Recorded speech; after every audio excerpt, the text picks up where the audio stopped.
শীতকাল মানেই তো পিঠাপুলি, আর শীতকালে যদি পিঠা না খাই তাহলে কি শীতটা জমে বলুন? পুরো শীতটাই তো ইনকমপ্লিট থেকে গেল। আর কিছু পিঠা যদি থাকে যে সারা বছর খাওয়া যায় তাহলে কেমন হয়? আর এই পিঠাটা হলো তার মধ্যে একটি। তো এটা কোন পিঠা সেটা জানতে হলে কিন্তু আমার ভিডিওটি অবশ্যই শেষ পর্যন্ত দেখতে হবে। হ্যালো এভরিওয়ান, আসসালামু আলাইকুম। কেমন আছেন সবাই? আশা করি সবাই অনেক ভালো আছেন। তো আমি আজকে চলে এসেছি একটি পিঠার রেসিপি নিয়ে। আর এই পিঠা বানানোর জন্য আম্মু অলরেডি প্রসেসিং শুরু করে দিয়েছে। তো ফার্স্টে আম্মু চাউলের আটা নিয়েছিল আর সাথে 1 চিমটি লবণ দিয়েছিল আর পরিমাপ মতো চিনি দিয়েছে। যে যেমন মিষ্টি পছন্দ করেন চিনির পরিমাপটা ঠিক তেমনই দেবেন। আর তারপরে আম্মু অল্প অল্প করে পানি দিয়ে ডোটা ভালোভাবে মেখে নিচ্ছে। যখন ডোটা এরকম পর্যায়ে চলে আসবে তখন পিঠাটা বানানোর জন্য ডোটা একদম রেডি হয়ে যাবে। তো এখন আম্মু কড়াইতে তেল দিয়ে দিচ্ছে, অনেকটা পরিমাণে তেল দিতে হবে।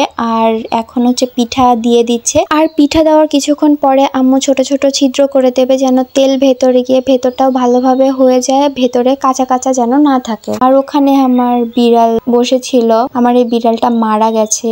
আমার এত খারাপ লাগে। আমি এই ভিডিওটা যখন আজকে এডিট করছিলাম আমার রীতিমতো চোখ দিয়ে পানি বের হচ্ছিল যে আমার আদরের জিনিসগুলাই কেন এভাবে চলে যায় আমাকে ছেড়ে। তো এখন কি করার, তাদের হায়াতি ছিল হয়তো এ পর্যন্ত। আল্লাহ তাদের ভালো রাখুন। আপনারা আমার বিড়ালগুলোর জন্য দোয়া করবেন। আমার 5টা বিড়াল একসাথে মারা গেছে। আমার কাছে এই শোকটা অনেক বড়।